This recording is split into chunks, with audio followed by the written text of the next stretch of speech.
ایک اللہ والے بزرگ قبرستان سے گزر رہے تھے کہ ان کو قرآن پاک کی تلاوت سنائی دی۔ انہوں نے ارد گرد نظر دوڑائی لیکن کوئی دکھائی نہ دیا۔ تلاوت کی آواز مسلسل آ رہی تھی۔ اللہ نے اس بزرگ پر منکشف کیا تو اس نے دیکھا کہ پاس ہی ایک قبر میں ایک مردہ انسان قرآن کی تلاوت کر رہا ہے۔ اس بزرگ نے اس کو السلام علیکم کہا تو مردے نے سر اٹھا کر وعلیکم السلام کہا۔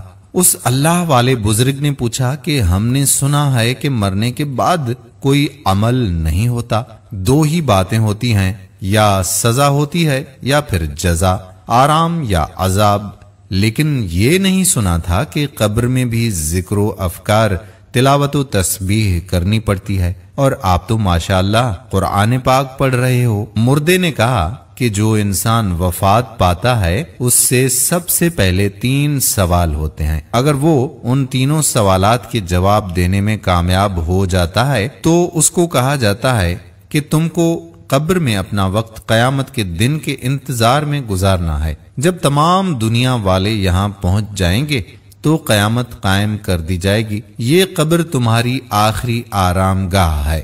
یہاں قبر میں اگر تمہارے پاس کوئی مشغلہ یا کوئی بھی مصروفیت نہیں ہوگی تو تم یہاں اکتا جاؤ گے، اسی لیے تمہارا پسندیدہ کام جو دنیا میں تم کو اچھا لگتا تھا وہ تم بتا دو، تم کو یہاں اس کی اجازت مل جائے گی۔ میں تو دنیا میں قرآن کو محبوب رکھتا تھا، لہٰذا میں نے ان سے کہا کہ مجھے قرآن پڑھنے کی اجازت مل جائے تو میرے لیے بہت کچھ ہے، اسی لیے مجھے یہاں قرآن کی اجازت ملی۔ میں نے قبر میں 70,000 قرآن ختم کیے ہیں، میں آپ کو 70,000 قرآن دیتا ہوں، آپ بس اوپر سے ایک سبحان اللہ کہہ کر مجھے اس کا ثواب دے دیں۔ اس اللہ والے بزرگ نے جب یہ سنا تو سوچا کہ یہ تو بے حد سستا سا سودا ہے، ایک سبحان اللہ کے 70,000 قرآن کریم کا ثواب ملے گا۔ تو اس نے مردے سے کہا کہ آپ اتنا سستا سودا کیوں کر رہے ہو؟ مردے نے کہا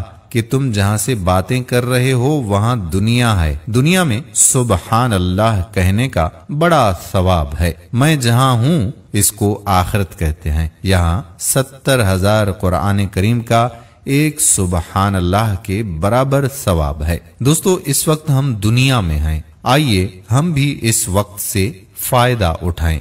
کمنٹس میں آپ بھی 2 بار سبحان اللہ لکھیے اور اس کا ثواب کسی اپنے کو بھیج دیجیے۔ اگر ویڈیو پسند آئی ہو تو اپنے دوستو احباب کو شیئر ضرور کر دیں۔